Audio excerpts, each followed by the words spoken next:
इस दुनिया में ट्रांसमाइग्रेट होने के बाद मेरे साथ जो सबसे अजीब चीज़ हुई, वो थी एक बेहद विचित्र रिवर्स जिंक्स सिस्टम का मुझसे बाइंड हो जाना। इसका रूल इतना पागलपन भरा था कि अगर मुझे अमीर बनना होता, तो बस किसी लॉटरी शॉप के सामने खड़े होकर कहना पड़ता, मेरी ज़िंदगी में तो कभी लॉटरी लग ही नहीं सकती, और अगले ही दिन जैकपॉट मेरा होता। अगर मुझे अपने बॉस से नफ़रत होती, तो मैं मुस्कुराकर कह देता, काश आपकी कंपनी हर साल और भी बड़ी और सफल होती रहे। फिर अगले ही दिन वही कंपनी दिवालिया हो जाती। बाद में तो हालत ये हो गई कि काले सूट पहने कुछ रहस्यमयी लोग मुझे लेने आ गए। उन्होंने मेरे सामने पूरी दुनिया का मैप फैलाया और गंभीर आवाज में बोले, कॉमरेड जरा इन जगहों के लिए कुछ आशीर्वाद बोल दीजिए। मेरा नाम जी फेंग है और उन ब्लैक सूट वालों के आने से ठीक पहले मैंने अपनी जिंदगी का शायद सबसे बेहुदा दिन झेला था। वजह बेहद सीधी थी। मेरा सीधा सुपरवाइजर, वो चिकना चुपड़ा तेलिया मध्यम उम्र का आदमी जिसका सरनेम छियन था, उसने एक बार फिर मेरा प्रपोजल चुरा लिया, उस पर अपना नाम चिपका दिया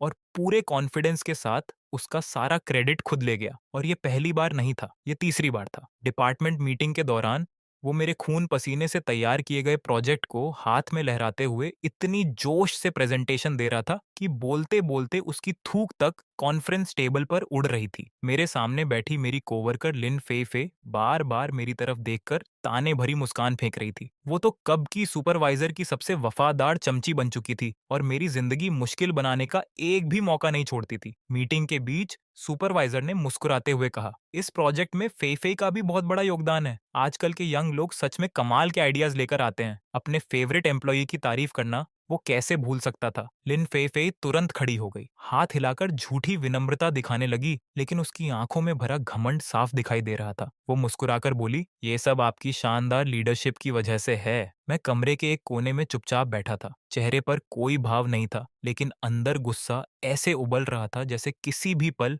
मेरा सिर फट जाएगा। मुझे इस रिवर्स जिंक्स सिस्टम से जुड़े हुए पूरा 1 महीना हो चुका था। लॉटरी का ग्रैंड प्राइज जीतने और बड़े घर में शिफ्ट होने के अलावा अब तक मुझे ये सिस्टम ज्यादा काम का नहीं लगा था। इसका रूल बेहद आसान था। जब भी मैं किसी बात को अपनी इच्छा, दुआ या मजबूत राय के रूप में कहता, तो हकीकत ठीक उसके उलट होती, और वो भी पूरे 100% यकीन के साथ। स्टेज पर खड़े उन दोनों घिनौने चेहरों को देखते ही अचानक मेरे दिमाग में एक बेहद खतरनाक ख्याल आया। मीटिंग खत्म हुई तो सुपरवाइजर सीना चौड़ा करके अपने ऑफिस की तरफ चला गया और लिन फेफे बिल्कुल उसकी छोटी असिस्टेंट की तरह उसके पीछे पीछे चल पड़ी। मैं हाथ में पानी का गिलास लेकर आराम से उसके ऑफिस के सामने से गुजरा। दरवाजे पर रुककर मैंने चेहरे पर पूरी प्रोफेशनल मुस्कान सजाई और कहा, सुपरवाइजर बधाई हो। वो एक पल के लिए चौंक गया। शायद उसे उम्मीद नहीं थी कि मैं खुद आकर उसे कंग्रेचुलेट करूंगा। मैंने पूरे दिल से मुस्कुराते हुए कहा, अगर ये प्रोजेक्ट सफल हुआ तो आपकी तरक्की तय है। मैं दिल से दुआ करता हूँ कि आपकी कंपनी हर साल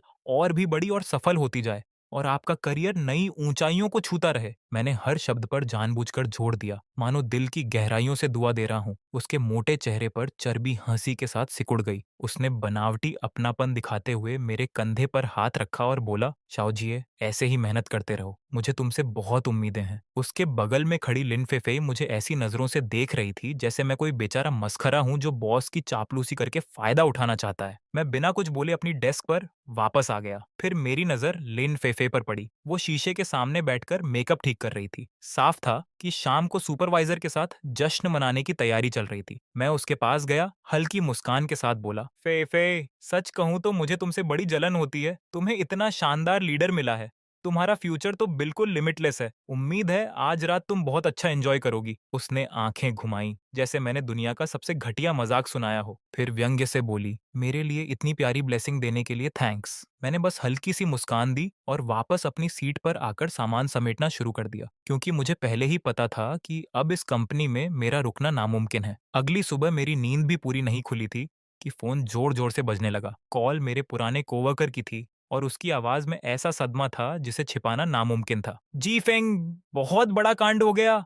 कंपनी बर्बाद हो गई, पूरी तरह बैंकरप्ट। मैंने उनींदी आंखें मलते हुए फोन कान पर लगाया, लेकिन मुझे जरा भी हैरानी नहीं हुई। पता चला कि मेरा सुपरवाइजर काफी समय से कंपनी के पैसे गबन कर रहा था और कुछ सीनियर एग्जीक्यूटिव्स के साथ मिलकर फाइनेंशियल रिकॉर्ड्स में बड़े स्तर पर हेराफेरी कर रहा था। पिछली रात सेलिब्रेशन डिनर में वो इतनी बुरी तरह नशे में धुत हो गया कि उसने खुद ही सारे राजर उगल दिए। वहां मौजूद एक बिजनेस पार्टनर ने तुरंत पुलिस को फोन कर दिया और कुछ ही देर में उन सबको रंगे हाथों गिरफ्तार कर लिया गया। उधर लेन फे फे बैंकेट के बाद सुपरवाइजर को घर छोड़ने जा रही थी। रास्ते में एक बिल्ली को बचाने के चक्कर में उसने गाड़ी सीधा ट्रैफिक आइलैंड पर चढ़ा दी। कार कई बार पलटी और अब वो हॉस्पिटल के बिस्तर पर पड़ी थी। फोन रखने के बाद मैं खिड़की के बाहर फैले चमकीले नीले आसमान को कुछ देर तक देखता रहा। पहली बार मुझे महसूस हुआ कि ये रिवर्स जिंक्स सिस्टम उतना बेकार भी नहीं था जितना मैं समझता था। लेकिन मैं उस पल का मजा ठीक से ले भी नहीं पाया था कि डोरबेल बज उठी। मुझे लगा शायद फूड डिलीवरी आई होगी। मैं वैसे ही पजामास पहनकर दरवाजा खोलने चला गया। दरवाजा खुलते ही सामने 3 आदमी खड़े थे। तीनों ने परफेक्टली फिटेड काले सूट पहन रखे थे। उनके चेहरे बर्फ की तरह ठंडे थे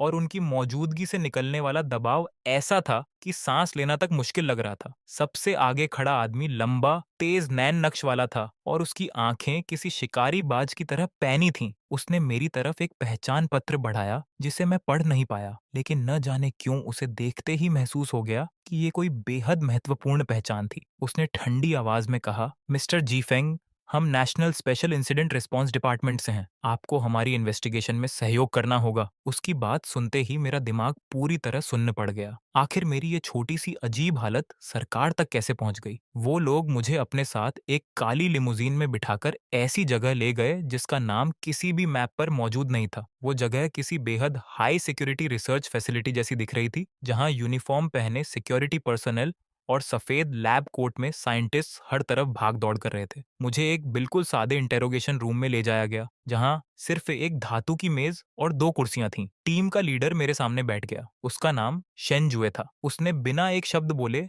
मेरे सामने मोटी फाइल्स का ढेर सरका दिया। पहली फाइल में मेरे जन्म से लेकर आज तक की पूरी जिंदगी का रिकॉर्ड था। दूसरी में उस लॉटरी टिकट की फोटोकॉपी थी जिसने मुझे 5 मिलियन युआन जिताए थे। तीसरी में मेरी पुरानी कंपनी के दिवालिया होने की पूरी न्यूज रिपोर्ट लगी थी। शंजुए ने बिना किसी भावना के शांत आवाज में कहा, जी फेंग, उम्र 24 साल, 1 महीने पहले अचानक तुम्हारे बैंक अकाउंट में 5 मिलियन युआन आए। 2 दिन पहले जिस कंपनी में तुम काम करते थे उसके सभी सीनियर एग्जीक्यूटिव सामूहिक फाइनेंशियल क्राइम्स की वजह से पकड़े गए और कंपनी रातों रात ढह गई। हमने दोनों मामलों की जांच की और दोनों की हर कड़ी आकर तुम पर ही खत्म होती है। उसकी बात सुनकर मैंने मुश्किल से एक घूंट निगला। मेरी हथेलियों में धीरे धीरे पसीना भरने लगा। मैं हकलाते हुए बोला, मुझे समझ नहीं आ रहा आप क्या कह रहे हैं। फिर भी मैंने आखिरी बार सब कुछ नकारने की बेबस कोशिश की। मेरी बात सुनकर शन जू के होंठों के कोने पर एक अजीब सी मुस्कान उभरी। फिर उसने धीमी आवाज में कहा, मिस्टर शेन यू, मेरे साथ चलिए। ये नाम सुनते ही मेरे पूरे शरीर का खून जैसे जम गया। उसे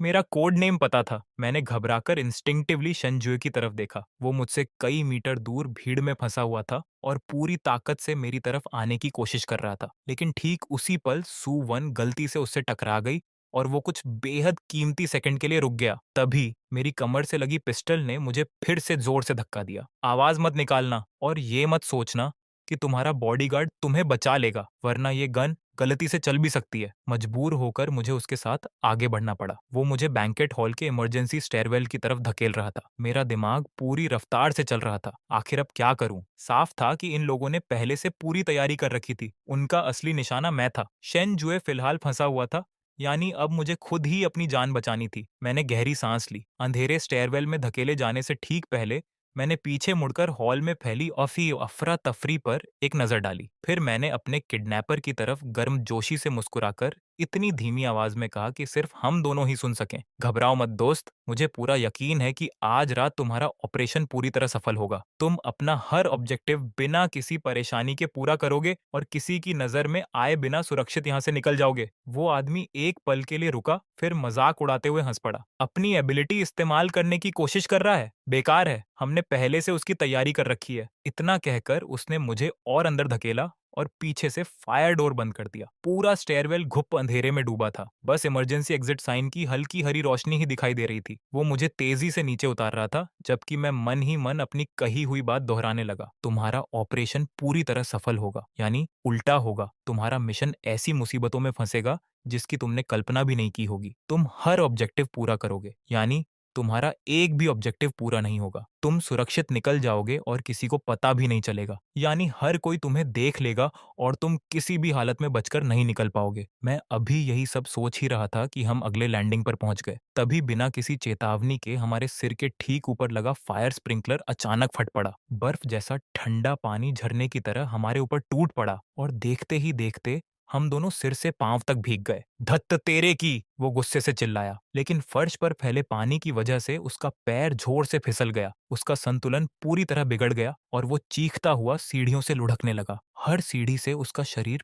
पूरी तरह टकरा रहा था। उसकी कमर से लगी पिस्टल उड़कर कई सीढ़ियां नीचे जा गिरी। मैंने एक पल भी बर्बाद नहीं किया। बिजली की तरह दौड़कर पिस्टल उठाई और नीचे पड़े कराते हुए उस आदमी पर तान दी। मैंने जिंदगी में कभी गन नहीं चलाई थी, लेकिन एक्शन मूवीज तो खूब देखी थी। मैंने पूरी कोशिश करते हुए शेन जुए की ठंडी आवाज की नकल की और गरज कर बोला, हिलना मत। वो उठने की कोशिश करने लगा, लेकिन गिरने की वजह से उसकी एक टांग बुरी तरह टूट चुकी थी और डरावने तरीके से मुड़ी हुई थी। उसने भीगा हुआ चेहरा उठाकर मुझे ऐसी नफरत से घूरा कि मानो अभी जिंदा निकल जाएगा। तभी अचानक स्टेयरवेल का दरवाजा जोरदार धमाके के साथ खुला। शेन जुए अपनी पूरी टीम के साथ अंदर घुस आया। सामने का नजारा देखकर वो भी कुछ पल के लिए ठिठक गया। मुझे पूरी तरह सुरक्षित देखकर और मेरे हाथ में गन देखकर उसके चेहरे पर छाई तनाव की लकीरें आखिरकार गायब हो गईं। वो मेरे पास आया, आराम से पिस्टल मेरे हाथ से ली और उसकी सेफ्टी ऑन कर दी। अच्छा काम किया, उसने शांत आवाज में कहा। मैंने तुरंत पूछा, ये है कौन? शन जुए ने जवाब दिया, नाइट आउल का आदमी है। इसका कोड नेम रेस्क्यू है। ये इंटरनेशनली वांटेड मर्सेनरी है। उसकी टीम उस आदमी को हथकड़ी पहनाने लगी, लेकिन मेरे दिमाग में सबसे बड़ा सवाल अब भी घूम रहा था। मैंने तुरंत पूछा, इसे मेरा कोड नेम कैसे पता चला? मेरी आइडेंटिटी तो हाईएस्ट लेवल पर क्लासिफाइड है। ये सुनते ही शन जुए का चेहरा गंभीर हो गया। उसने ठंडी आवाज में कहा, हमारे अंदर कोई गद्दार है। कुछ पल चुप रहने के बाद उसने आगे कहा, वो अमीर बिजनेसमैन बाई हु। उसने पूरे हंगामे का इस्तेमाल सिर्फ ध्यान भटकाने के लिए किया। वो बीमार था ही नहीं। जब सबका ध्यान इधर था, वो दूसरी सीक्रेट पैसेज से भागकर एक जरूरी डील पूरी करना चाहता था। हमारी टीम उसका पीछा कर रही है। बेस पर लौटने के बाद मुझे समझ आया कि उस रात मामला कितना खतरनाक था। रेस्क्यू का काम बैंकेट हॉल में अफरा तफरी मचाकर मेरा अपहरण करना था, जबकि बायहू, जिसकी असली पहचान अमीर बिजनेसमैन शेनजुओ थी, दूसरी सीक्रेट पैसेज से भागकर अपना बड़ा ट्रांजैक्शन पूरा करना चाहता था। लेकिन मेरी एक साधारण सी ब्लेसिंग ने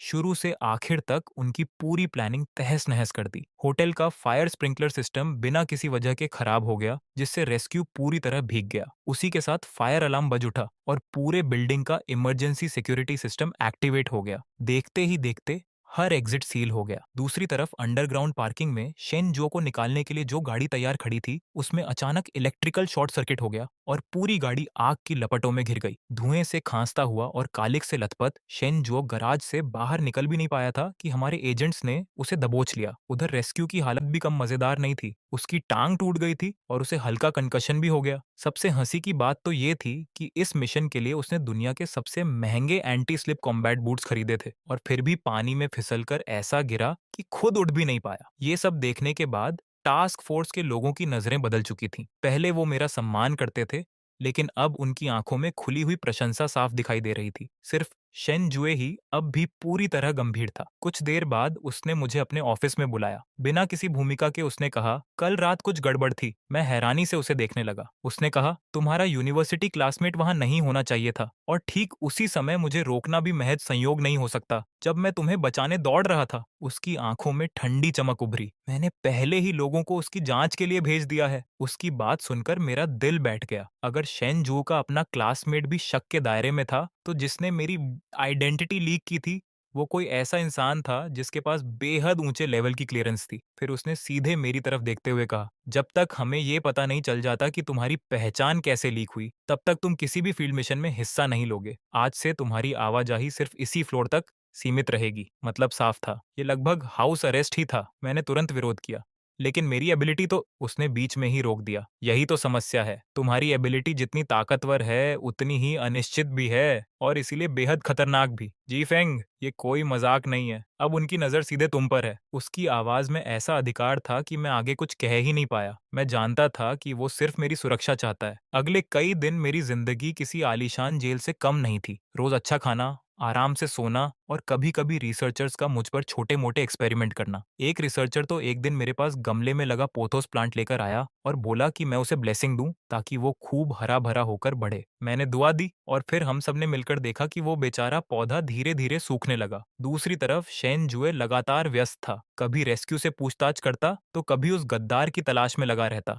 इसीलिए कई दिनों तक हमारी मुलाकात ही नहीं हुई। पूरे 1 हफ्ते बाद वो आखिरकार फिर मेरे सामने आया, लेकिन इस बार उसके चेहरे का भाव पहले से भी कहीं ज्यादा भारी था। उसने मेरी आंखों में देखते हुए सिर्फ 4 शब्द कहे, रेस्क्यू मर चुका है। मेरा दिल एकदम कसकर सिकुड़ गया। वो मरा कैसे? मैंने घबराकर पूछा। शेन जुए ने भारी आवाज में जवाब दिया। पूछताछ के दौरान अचानक सेरिब्रल हेमोरेज हुआ। हम उसे बचा नहीं पाए। उसकी आवाज पहले से कहीं ज्यादा थकी हुई और भारी लग रही थी। किसी ने उसका मुंह हमेशा के लिए बंद कर दिया। मैंने तुरंत अगला सवाल दागा। तो मतलब हमारी सबसे बड़ी लीड भी खत्म हो गई? शनजुए ने धीरे से सिर हिलाया। नहीं, मरने से पहले वो बस एक शब्द बोल पाया था। उसने सीधे मेरी आंखों में देखते हुए एक एक सिलेबल पर जोर देकर कहा, जेमिनाई। मैंने भी मन ही मन उस शब्द को दोहराया, जेमिनाई। लेकिन हमारी पूरी इंटेलिजेंस डेटाबेस में इस नाम से जुड़ी एक भी जानकारी मौजूद नहीं थी। हमारी इकलौती लीड भी धुएं की तरह गायब हो चुकी थी और कमरे का माहौल पल भर में इतना भारी हो गया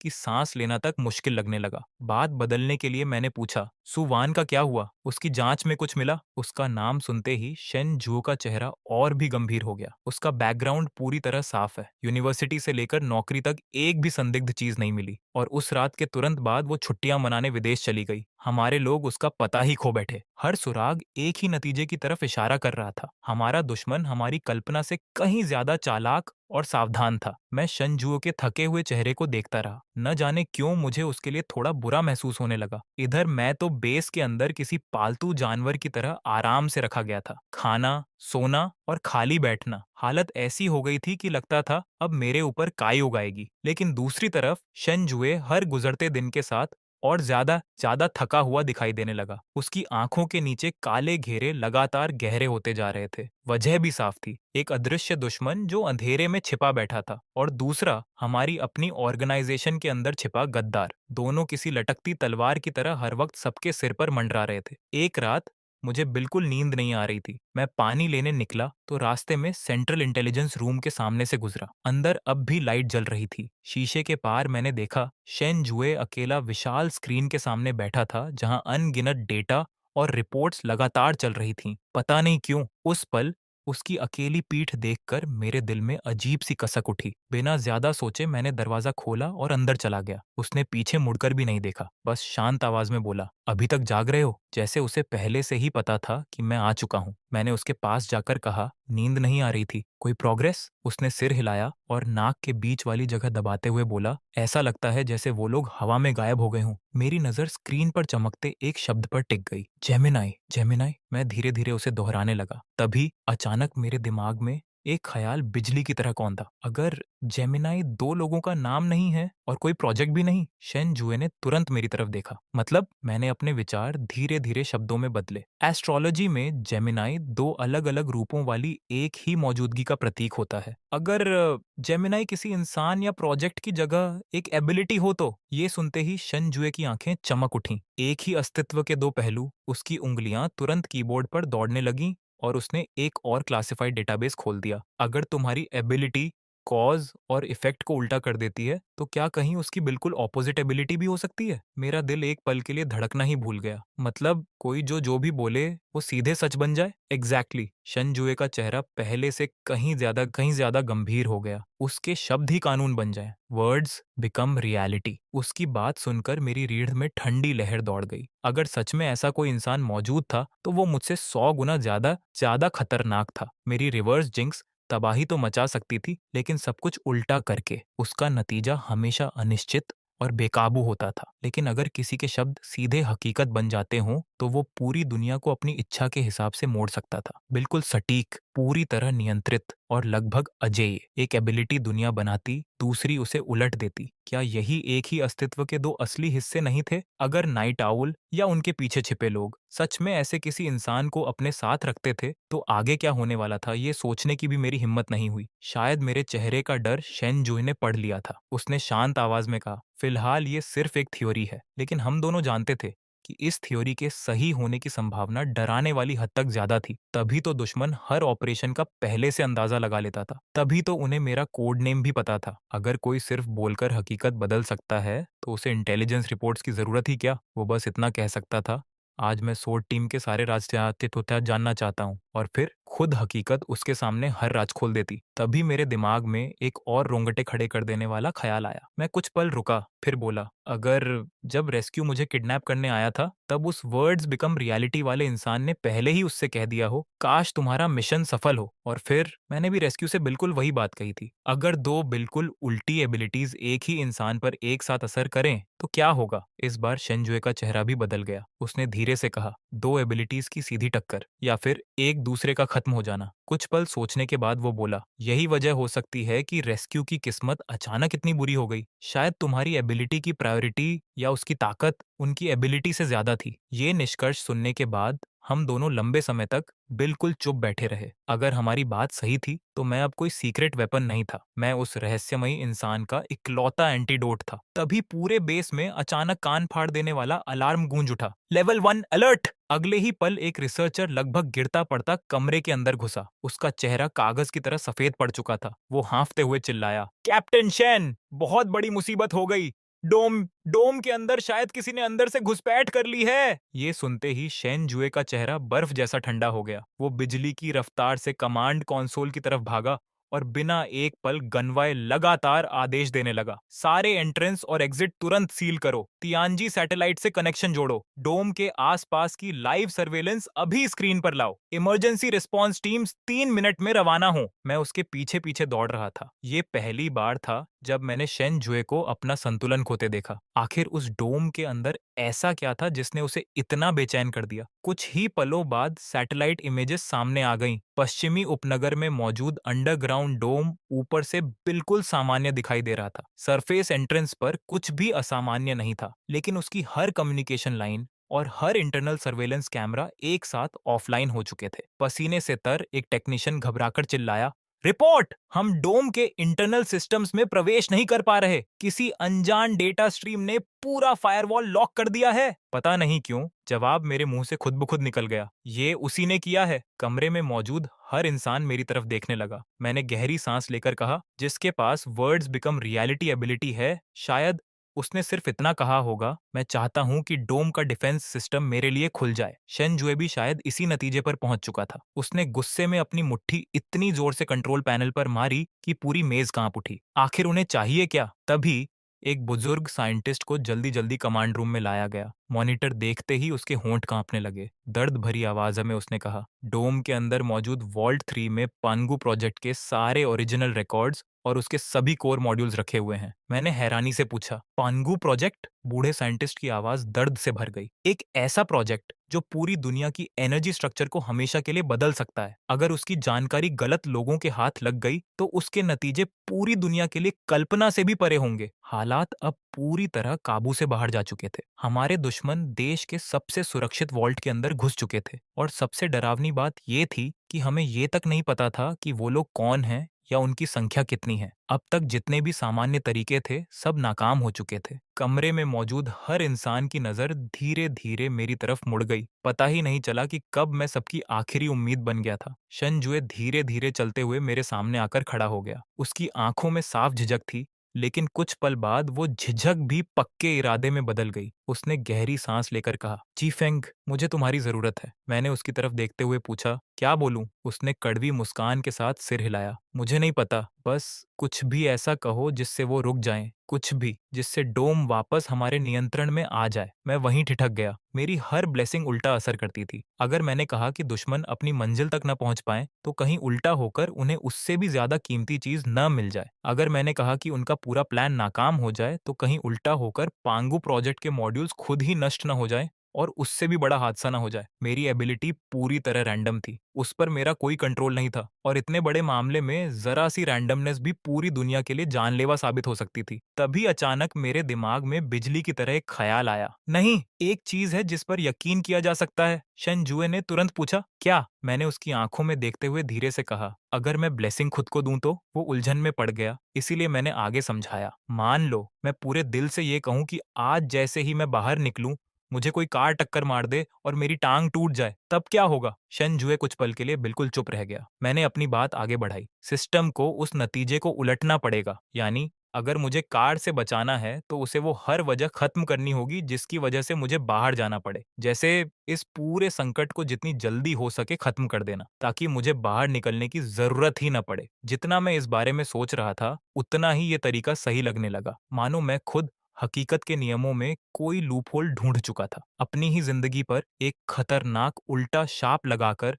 उससे कहीं बड़े घटनाक्रम को मोड़ने की कोशिश। शनजुए की आंखों में उम्मीद की हल्की चमक आई, लेकिन अगले ही पल गायब भी हो गई। उसने गंभीर आवाज में कहा, "यह बहुत खतरनाक है। अगर सिस्टम ने तुम्हें बाहर जाने से रोकने का सबसे आसान तरीका यही समझा कि तुम्हें बेहोश कर दे या तुम्हारा दिल ही रोक दे, तब तुम अपनी जान की बाजी लगा रहे हो।" मैंने बिना नजर हटाए उससे पूछा, "क्या हमारे पास कोई और रास्ता है?" वो चुप हो गया। जवाब हम दोनों जानते थे, नहीं, कोई दूसरा रास्ता नहीं था। मैंने गहरी सांस ली, कमांड रूम में मौजूद हर तनाव भरे लेकिन उम्मीद से भरे चेहरे पर एक नजर डाली, फिर धीरे धीरे अपनी आंखें बंद कर ली। जिंदगी में शायद पहली बार मैंने इतनी सच्चाई से खुद से कहा, मैं जीफेंग पूरे दिल से चाहता हूँ कि आज मैं पूरी तरह सुरक्षित रहूं, हर काम बिल्कुल सही तरीके से हो, मेरी हर इच्छा पूरी हो, और जैसे ही मैं बाहर निकलूं मुझे रास्ते में ढेर सारे पैसे मिल जाएं। एक ही वाक्य में तीन ब्लेसिंग्स, सुरक्षित रहना, सब कुछ सही होना और बाहर पैसे मिलना। उल्टा होने पर इसका मतलब था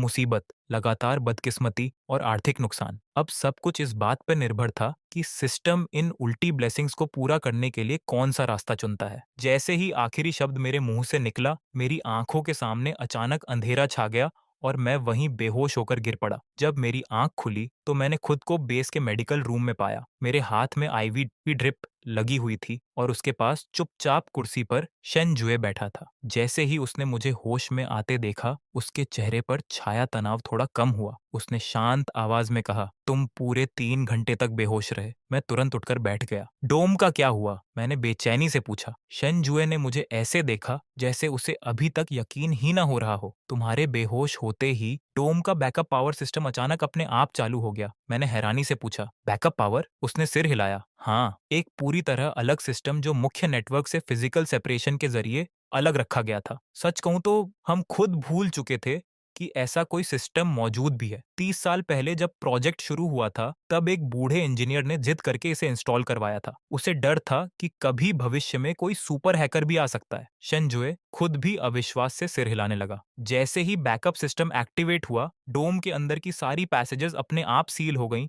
और पूरे अंदर हाई कॉन्सेंट्रेशन एनेस्थेटिक गैस छोड़ दी गई। हर एक घुसपैठिया जिंदा पकड़ा गया, एक भी नहीं बच पाया। उन्होंने इतनी मेहनत से डोम में घुसपैठ की और आखिर में एक ऐसे बैकअप प्लान में फंस गए जिसे दशकों से कोई याद तक नहीं करता था। वो कुछ पल रुका, फिर हल्की हंसी के साथ बोला, जानते हो ये सब एक्टिवेट किसने किया? मैं उसे देखता रह गया। उसने जवाब दिया, एक चूहे ने। मैं पलकें झपकाता रह गया। मेन पावर कंट्रोल रूम के अंदर एक चूहे ने बिजली की केबल कुतर दी। उससे पूरा प्राइमरी सिस्टम शॉर्ट सर्किट हो गया और वही सारी कंडीशंस पूरी हो गईं जिनकी वजह से बैकअप सिस्टम अपने आप चालू हो गया। उसकी बात किसी परिकथा से भी ज्यादा अविश्वसनीय लग रही थी। एक अकेले चूहे ने हमारे देश का सबसे बड़ा रहस्य बचा लिया। उसी पल मुझे सब समझ में आ गया। मेरी ब्लेसिंग कि मैं सुरक्षित रहूं और सब कुछ ठीक हो दे, सिस्टम ने उसे सबसे अजीब तरीके से उल्टा किया था। मुझे बदकिस्मती देने के लिए उसने सबसे आसान रास्ता चुना। लो ब्लड शुगर की वजह से मुझे बेहोश कर दिया और साथ ही ताकि मुझे बेस से बाहर जाने की कोई जरूरत ही न पड़े, उसने डोम की पूरी समस्या को ऐसी पागलपन भरी घटनाओं की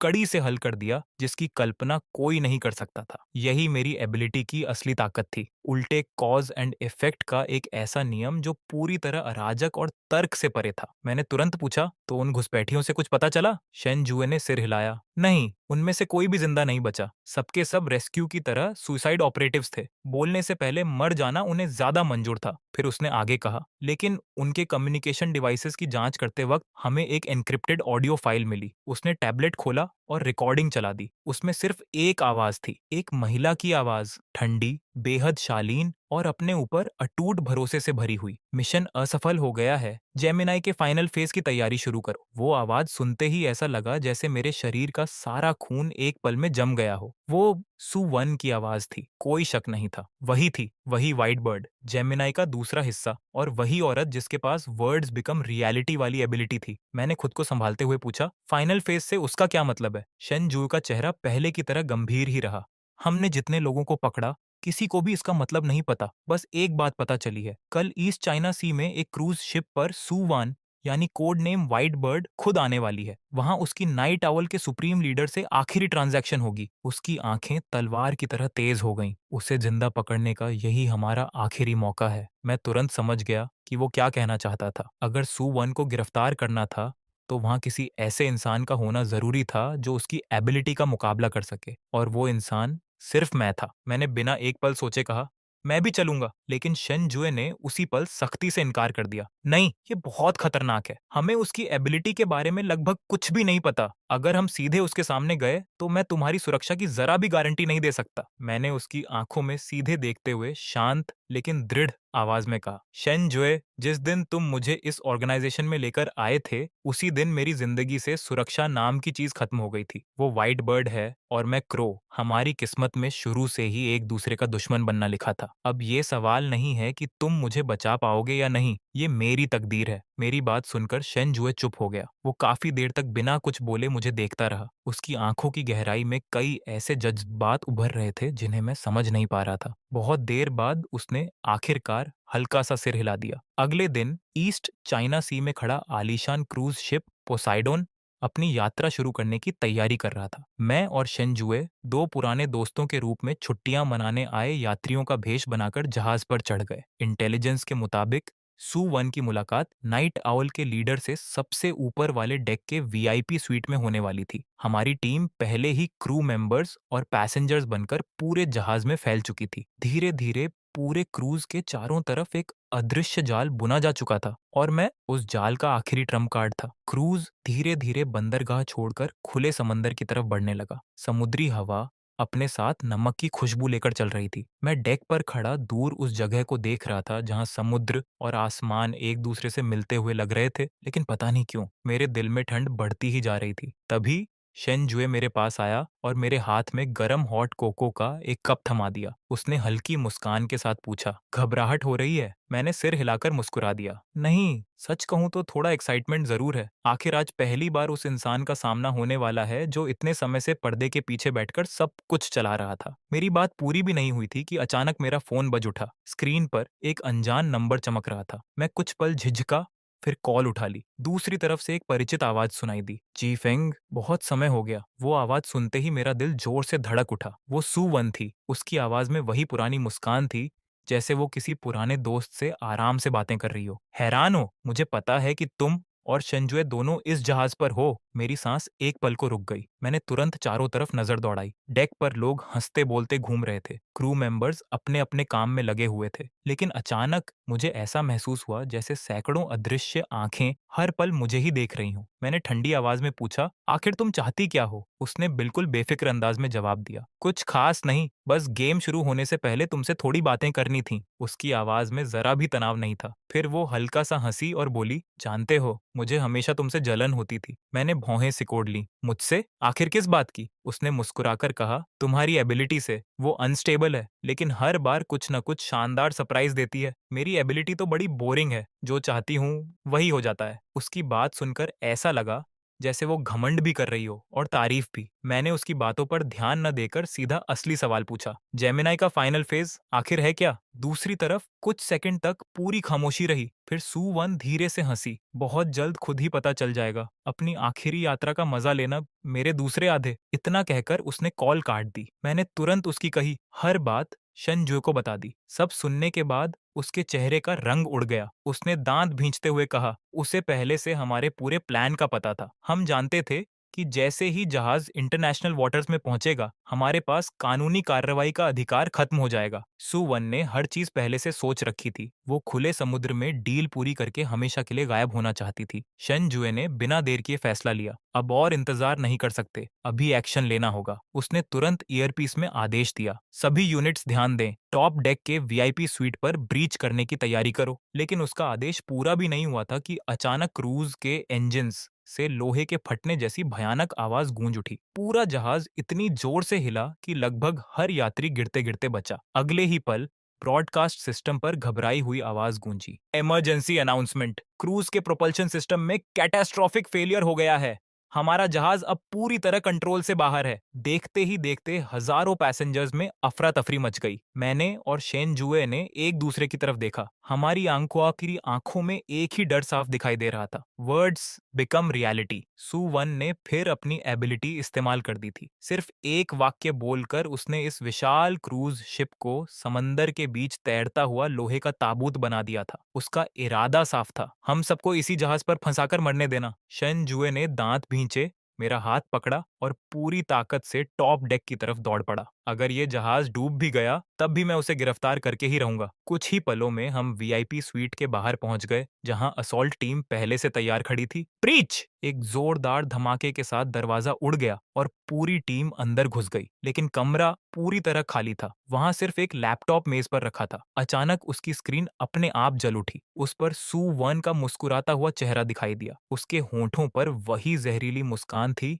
जिससे मेरी रीढ़ तक ठंडी पड़ गई। उसने मुस्कुराकर कहा, मेरी पार्टी में स्वागत है, शेन जुए और जी फेंग। शन जुए गुस्से से स्क्रीन की तरफ देखते हुए गरजा, सुवन, तुम कहाँ हो? उसकी मुस्कान और चौड़ी हो गई। ऐसी जगह जहां तुम कभी नहीं पहुंच पाओगे, लेकिन जाने से पहले मैं तुम्हारे लिए एक छोटा सा गिफ्ट छोड़ गई हूँ। अगले ही पल स्क्रीन बदल गई। अब उसमें जहाज के कार्गो होल्ड की लाइव फुटेज दिखाई दे रही थी। वेयरहाउस के बीचों बीच एक आदमी कुर्सी से बंधा हुआ था। उसका चेहरा खून से लथपथ था। पूरे शरीर पर एक्सप्लोजिव्स बांधे गए थे और उसकी छाती पर लाल रंग का काउंटडाउन टाइमर लगातार टिक टिक कर रहा था। जैसे ही शेन जुए ने उसका चेहरा देखा, उसका पूरा शरीर कांप उठा। उसके होंठ कांपे और बहुत धीमी आवाज में निकला, टीचर। मैंने घबराकर पूछा, ये कौन है? उसकी आवाज कांप रही थी। ये सोर्ड डिवीजन के संस्थापक हैं और पांगू प्रोजेक्ट के चीफ डायरेक्टर एकेडमिशन जांग। 6 महीने पहले ही रिटायर हुए थे। लेकिन ये कैसे हो सकता है? सू वन ने खुद जवाब दिया, मैं उन्हें अपने साथ लाई हूँ। उसकी आवाज अब भी उतनी ही सहज थी। नाइट आउल का लीडर पांगू के कोर मॉड्यूल के बदले उन्हें पाकर बहुत खुश हुआ। और अब वो मुस्कुराई। असल गेम शुरू होता है। उसकी आवाज जरा भी नहीं बदली। 1 घंटे के अंदर प्रोपल्शन सिस्टम फेल होने की वजह से ये जहाज डेविल रीफ से टकराएगा और इस पर मौजूद हर इंसान मर जाएगा। और रही बात एकेडमिशन जांग की, कैमरा उसके सीने पर लगे टाइमर पर जूम कर गया। इनके बॉम्ब में सिर्फ 15 मिनट बचे हैं। मैंने गुस्से से अपनी मुट्ठियां भींच ली। सुवन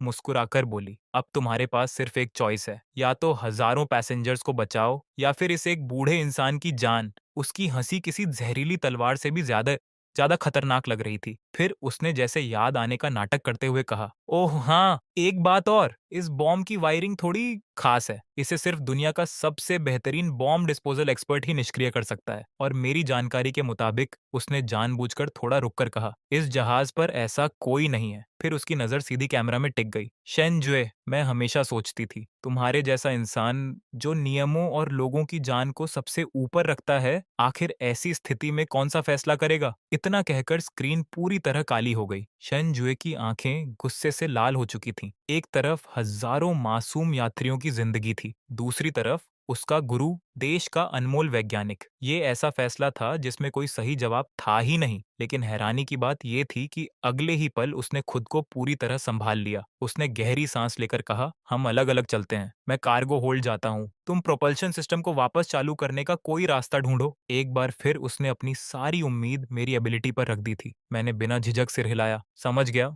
मैंने एक पल भी बर्बाद नहीं किया। तुरंत मुड़कर पूरी रफ्तार से कैप्टन्स ब्रिज की तरफ दौड़ पड़ा। मेरे पास सिर्फ 15 मिनट थे। नहीं, अब तो 15 मिनट से भी कम। ब्रिज पर पहुंचते ही सामने अफरा तफरी का नजारा था। कैप्टन और इंजीनियर्स दर्जनों बंद पड़े इंस्ट्रूमेंट्स के सामने बिल्कुल बेबस खड़े थे। मैंने जोर से चिल्लाकर कहा, हटो, और सबको किनारे करके सीधे मेन कंट्रोल कंसोल के सामने आ खड़ा हुआ। मेरा दिमाग पूरी स्पीड से काम कर रहा था। अगर मैं दुआ करूं कि प्रोपल्शन सिस्टम अभी के अभी ठीक हो जाए, तो उल्टा होकर शायद वो और भी ज्यादा खराब हो जाएगा। लेकिन अगर मैं कहूं कि ये जहाज कभी ठीक ही ना हो पाए, तो कहीं सिस्टम हमेशा के लिए उसे खराब करने का सबसे आसान तरीका जहाज को डुबोना ही ना समझ ले। हर सेकंड मेरी उंगलियों से रेत की तरह फिसल रहा था। दिल इतनी तेज धड़क रहा था कि उसकी आवाज मेरे कानों में गूंज रही थी। तभी अचानक मेरे दिमाग में एक ऐसा आइडिया आया जिसे शायद सिर्फ मेरे जैसा पागल इंसान ही सोच सकता था। मैंने कंट्रोल पैनल को घूरा, आंखें बंद की और पूरी ताकत से चिल्लाया, मैं पूरे दिल से चाहता हूं कि ये पूरा प्रोपल्शन सिस्टम अभी की अभी ऐसी चीज बन जाए जिसे मैं आसानी से समझ सकूं। जैसे ही मेरी बात खत्म हुई, एक चमत्कार हो गया। पूरे कंट्रोल पैनल में बिजली सी दौड़ गई। अनगिनत बटन्स गेजेस और जटिल डिस्प्लेस एक साथ टिमटिमाने लगे। अगले ही पल पूरा पैनल बदल गया। विशाल कंट्रोल कंसोल एकदम किसी विंडोज डेस्कटॉप में बदल चुका था। स्क्रीन के बीचों बीच एक बहुत बड़ा पावर बटन चमक रहा था और उसके बगल में रंग बिरंगा ट्रबल शूटिंग विजर्ड खुशी खुशी मैसेज दिखा रहा था। Hi there, your cruise ship's propulsion system has encountered a tiny problem, please click here for one click repair. पूरे ब्रिज पर सन्नाटा छा गया। वहां मौजूद हर इंसान मुंह खोले इस नामुमकिन नजारे को देख रहा था। मैंने बिना देर किए दौड़कर उस विशाल वन क्लिक रिपेयर वाले बटन पर जोर से हाथ मार दिया। स्क्रीन पर तुरंत प्रोग्रेस बार दिखाई देने लगी। System repair in progress, estimated completion time 1 minute, please wait patiently, in the meantime why not enjoy a relaxing game of minesweeper। मैं बेबस होकर बस आंखें झपकाता रह गया। कभी कभी ये रिवर्स जिंक्स सिस्टम इतनी बेहुदा शरारत करता था कि सच में उसका एक घूंसा मारने का मन करता था। ठीक 1 मिनट बाद प्रोग्रेस बार 100% पर पहुंच गई। स्क्रीन पर बड़े बड़े अक्षरों में लिखा आया,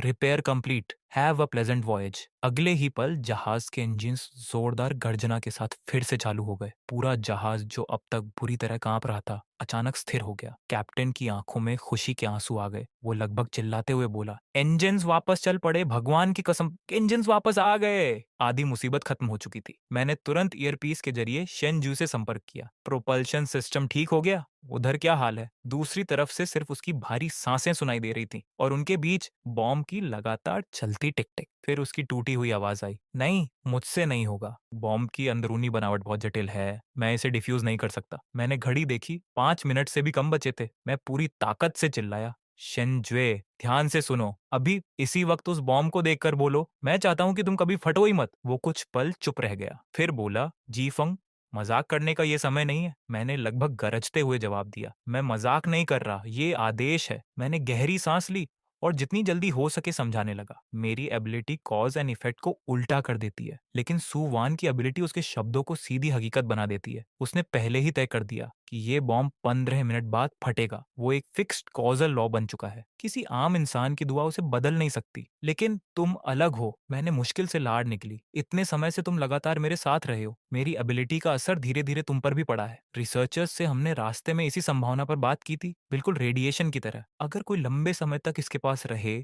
तो उसके अंदर भी इसका थोड़ा बहुत असर रह जाता है। तुम्हारी इच्छा उसकी एबिलिटी में दखल दे सकती है। दोनों कॉजल लॉज आपस में टकराएंगे और बॉम्ब की किस्मत पूरी तरह केओस में बदल जाएगी। आखिर में मैं लगभग चीख पड़ा, रिस्क लो शेनजुए, अभी। दूसरी तरफ सन्नाटा छा गया। सिर्फ काउंटडाउन की टिक टिक सुनाई दे रही थी। 1 मिनट 30 सेकंड। ऐसा लग रहा था जैसे रेडियो के उस पार से उसकी धड़कनें तक सुनाई दे रही हूँ। आखिरकार उसने धीरे से कहा, ठीक है। अगले ही पल उसने पूरी ताकत से बॉम्ब पर चिल्लाकर कहा, मैं चाहता हूं कि तुम हरगिज कभी भी मत फटना। फिर बस टिक टिक बची, टिक टिक टिक। 10 9 8। मेरा दिल गले तक आ चुका था। 3 2 1 0। लेकिन कोई धमाका नहीं हुआ। रेडियो पर पूरी खामोशी छा गई। मेरे हाथ कांपने लगे। मैंने घबरा कर पुकारा, शेंस शेंजुए। कई दर्दनाक सेकंड बाद उसकी भारी आवाज वापस सुनाई दी, ये रुक गया। उसने कांपती सांस ली। टाइमर जैसे ही 0 पर पहुंचा वहीं जम गया। डिस्प्ले अब भी वो टीमॉन नेज़ो पर अटका हुआ है। हम कामयाब हो चुके थे। एक अनिश्चित उलटी कॉजालिटी और एक पूर्ण वास्तविकता आपस में टकराई थी और दोनों ने मिलकर खुद कॉजेलिटी को ही कुछ समय के लिए ठप कर दिया था। मैंने तुरंत पूछा, सुवान कहाँ है? उसकी आवाज फिर बर्फ जैसी ठंडी हो गई। भाग गई। जहाज के पीछे वाली एक स्पीड बोट गायब है। मैं धीरे धीरे ब्रिज की खिड़की तक गया